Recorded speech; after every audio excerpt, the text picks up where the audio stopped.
बिहार में नियोजित शिक्षक कई साल से राज्यकर्मी के दर्जे की मांग करते रहे हैं और अब जबकि बिहार सरकार ने नियोजित शिक्षकों को राज्यकर्मी बनने का रास्ता साफ कर दिया तो नियोजित शिक्षक आंदोलन का बिगुल फूंकने को तैयार है। दरअसल इसी फरवरी में नियोजित शिक्षकों की सक्षमता परीक्षा हो सकती है, लेकिन नियोजित शिक्षक सक्षमता परीक्षा में बैठने को राजी नहीं है। ये रिपोर्ट। नियोजित शिक्षकों की नाराजगी क्या है? के पाठक बनाम शिक्षक संघ क्यों?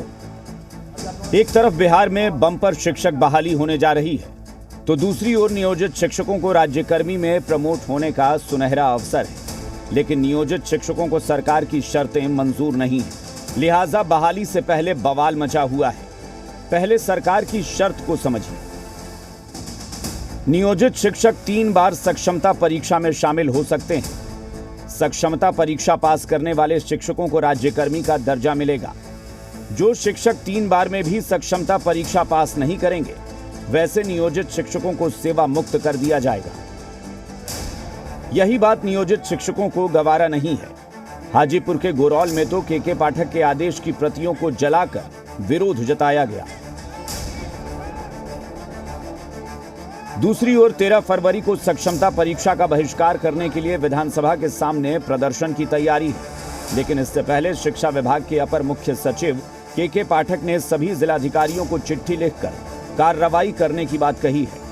लिखा है, 13 फरवरी को स्कूल खुले हुए हैं, स्कूल छोड़कर प्रदर्शन में शामिल होने पर कार्रवाई की जाए।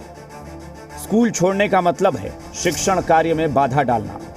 आईपीसी की धारा 141 के तहत कार्रवाई की जाए।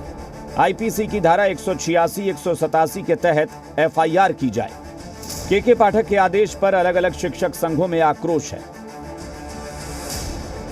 जो उन्होंने फरमान जारी किया है शिक्षा विभाग ने, उसका पहले हम पुरजोर विरोध करते हैं और यह बात हम बताना भी चाहते हैं कि आज़ाद भारत में, संविधान प्रदत्त देश में कानून, नियम, कानून कायदे है और उसी से चलता है ये सिस्टम। देखिए, ये बहुत ही आश्चर्य का बात है कि अभी कुछ दिन पहले 1 फरवरी को माननीय उच्च न्यायालय पटना ने स्पष्ट निर्देश दिया है कि शिक्षकों का संघर्ष करना, शांतिपूर्वक धरना करना, अपनी बातों को रखना उनका लोकतांत्रिक अधिकार है। विभाग के पदाधिकारी अपने पद का दुरुपयोग नहीं करें। उसके बाद भी इस तरह का तानाशाही वाला पत्र। देखिए, सबसे पहले मैं स्पष्ट कर देना चाहता हूं कि बार बार लोग विरोध कर दे रहा है। हम कोई विरोध किसी नहीं कर रहा, हम तो शिक्षक का समर्थन में उस दिन अपना शक्ति प्रदर्शन करने जा रहे हैं, अपनी चट्टानी एकता को दिखाने जा रहे हैं। वहीं नियोजित शिक्षकों में भी के पाठक के आदेश का कोई डर नहीं है। दावा किया जा रहा है कि पटना में 13 फरवरी को 4 लाख नियोजित शिक्षकों का जुटान होगा।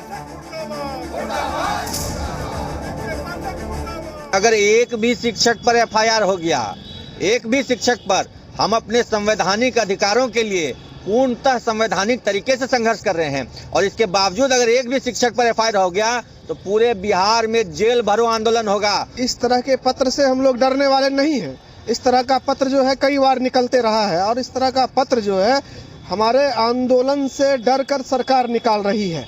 हम लोग इस तरह का जो असंवैधानिक पत्र है, अलोकतांत्रिक पत्र है, संविधान की हत्या करने वाला पत्र है। एक तरफ राज्यकर्मी का दर्जा मिलने की खुशी है तो एक तरफ नौकरी जाने का डर भी है। यही वजह है कि नियोजित शिक्षक असमंजस में है और आंदोलन की बात कह रहे हैं। निषेध, जी मीडिया, पटना। नियोजित शिक्षकों की होने वाली सक्षमता परीक्षा पर अब राजनीति शुरू हो गई है। आरजेडी का आरोप है कि बीजेपी जब भी सत्ता में, सरकार में आती है, नौकरी छीनने लगती है। हमने नीतीश कुमार पर दबाव डालकर बहाली करवाई, वहीं बीजेपी कह रही है कि परीक्षा देने में गलत क्या है, 3 बार मौका मिल रहा है। राष्ट्रीय जनता दल और महागठबंधन पूरी पार्टी ने दबाव दे करके ये निर्णय कराया कि जो पात्रता परीक्षा है, सामान्य परीक्षा, उस परीक्षा को फेस करेंगे, 3 बार मौका मिलेगा। जो पास कर जाएंगे वो राज्यकर्मी कहलाएंगे। लेकिन किसी कारण से अगर कुछ लोग नहीं पास कर जाते हैं तो उनकी नौकरी नहीं जाएगी, बल्कि वो जिस रूप में है वो काम करते रहेंगे। लेकिन हाल के एक दो दिन से पता चल रहा है कि लोग बता रहे हैं कि नौकरियों से निकाल लेंगे। आसान है क्या? भाजपा तो कहती थी कि भगवान भी आ जाएंगे तो राजकर्मी का दर्जा नहीं मिलेगा शिक्षकों को। अब भाजपा पलटी मार रही है। क्या भूमिका है भाजपा की नौकरी में? नियोजित शिक्षकों के संबंध में ये जरूर कहना चाहिए कि जो उनकी सक्षमता परीक्षा है उसको नियमतः पालन करना चाहिए। जहाँ तक सवाल है उनकी नौकरी की, तो भारतीय जनता पार्टी और एनडीए की ही सरकार में उनको सम्मान मिल रहा है और मुझे लगता है कि इसको नियमतः जो कानून है उसको पालन करना चाहिए। भारतीय जनता पार्टी एनडीए की सरकार उनकी साथ है।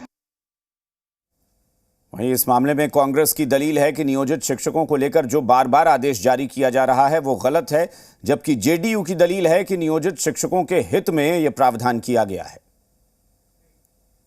के पाठक जी एक अच्छे अफसर हैं, लेकिन कहीं न कहीं से थोड़ा सिरफिरे हैं, जो हमेशा तुगलकी फरमान के लिए चर्चा में बने रहते हैं और नियोजित शिक्षकों के लिए जो आदेश बार बार पास कर रहे हैं, निश्चित रूप से लोकतंत्र के लिए उचित नहीं है।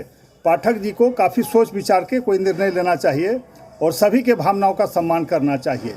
बार बार जहां भी रहें, जिस विभाग में रहे हैं, ये चर्चा का विषय बने रहना चाहते हैं और तरह तरह के हथकंडे अपनाते हैं जो उचित नहीं है। ये शिक्षक जो बात कर रहे हैं सक्षमता परीक्षा की, सरकार उन्हें 3 बार मौका देने की बात कही है। सरकार उन्हें वंचित तो नहीं कर रही है एक परीक्षा के बाद, उन्हें उसका सामना करना चाहिए परीक्षा का। और सरकार ये उनके प्रति कोई बदले की भावना से काम नहीं कर रही है, बल्कि शिक्षा में सुधार के लिए काम कर रही है। शिक्षा